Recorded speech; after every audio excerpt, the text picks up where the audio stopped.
Sir.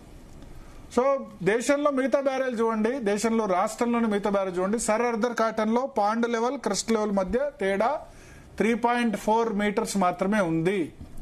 ప్రకాశం బ్యారేజీలో 3.66 మాత్రమే ఉంది. మళ్ళీ రిపీట్ చేస్తున్నా, తుంగభద్ర సుంకేసుల్లో 7 మాత్రమే ఉంది. Next sir, next slide.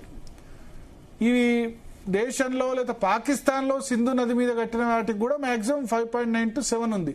కానీ మేడిగడ్డ, అన్నారం, సుందిలలో మాత్రం పాండ్ లెవెల్ క్రెస్ట్ లెవెల్ మధ్య తేడా ఏదైతే ఉందో అది 10 నుంచి 11 మీటర్లు ఉంది. ఇట్లా ఉండడం, ఇలా ఎందుకు పాండ్ లెవెల్ క్రెస్ట్ లెవెల్ మధ్య తేడా ఇంత ఉంచారంటే ఎక్కువ నీళ్లు స్టోరేజ్ చేయాలన్న ఉద్దేశంతో ఉంచారు. అంటే మేడిగడ్డలో 16 టీఎంసీలు, అన్నారంలో దాదాపు 11 టీఎంసీలు, అన్నారం 10.87, సుందిళ్లలో 8.83, అంటే 11 టీఎంసీలు అన్నారం, సుందిళ్లలో 9 టీఎంసీలు. ఇంత స్టోరేజ్ ఉండేందుకోసం పాండ్ లెవెల్ క్రెస్ట్ లెవెల్ మధ్య తేడా చాలా ఎక్కువ పెట్టారు. 11 మీటర్లు 10 మీటర్ల దాకా పెట్టారు ఈ 3 బ్యారేజ్ లో. ఇప్పుడు పెట్టినప్పుడు దీనికి తగిన జాగ్రత్తలు తీసుకోవాలి. ఇంత తేడా పెట్టినప్పుడు అంటే దేశంలో ఏ ప్రాజెక్ట్ లో కూడా ఇంత తేడా లేదు పాండ్ లెవెల్ క్రస్ట్ లెవెల్ మధ్య. Yes sir, next slide. This is the main point. ఇది కామన్ గా అర్థం అవుద్ది. ఓకే, ఇప్పుడు మనం మేడిగడ్డ బ్యారేజ్ దగ్గరికి వద్దాం. ఇప్పుడు భారత్ గారు చెప్పినట్టుగా అంటే ఇది కామన్ మ్యాన్ కి ఎక్కువ అర్థం అవుతుంది సార్. మీరు ఇంతకుముందు చెప్పిందంటే టెక్నికల్ పాయింట్స్. సింపుల్ లాజిక్ తో పాండ్ లెవెల్ క్రెస్ట్ లెవెల్ మధ్య తేడా 3-4 ఉండాల్సింది 10-11 పెట్టారు. 10-11 పెట్టినప్పుడు ఏం జాగ్రత్త తీసుకోవాలి? Yes. So the barrage pond level relative to the crest is somewhat 10 to meter, 10, 9, 12, 11. That is the range of the difference between crest level and pond level. Partial gate openings.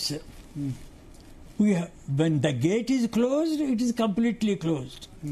But then, when the irrigation season starts, when the river flows start entering the pondage, and when they exceed the pond level now, in order to see that the water level upstream of the barrage is retained, pond level దగ్గర ఉండాలి.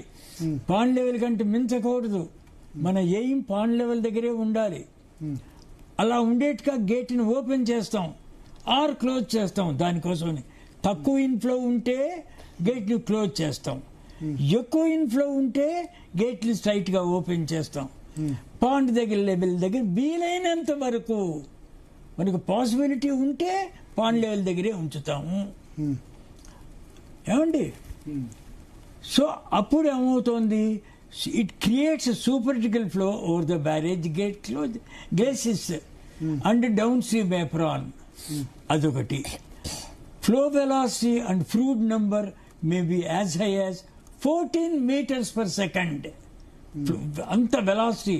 నేను ఇందాకనే చెప్పాను, ఏ రివర్లోనూ plains లో mild slope land ఉన్నప్పుడు velocities will be never, even under severe floods, it doesn't exceed 8 meters per second. However, normal గా 3 meters per second ఉండాలి కాదు, ఉంటుంది. ఫ్లోని బట్టి మారుతుంది. 8 meters per second ఉండాలి. Okay, but 14 meters per second ఉంది. ఫ్రూట్ నంబర్ అనేది ఒక రిప్రజెంటేటివ్. ఎక్కడ? మేడిగడ్డ దగ్గర 14 meters per second ఉంది. స్మాల్ నేను చూపిస్తాను నెక్స్ట్ స్లైడ్ లో. స్మాల్ ఓపెనింగ్స్ దగ్గర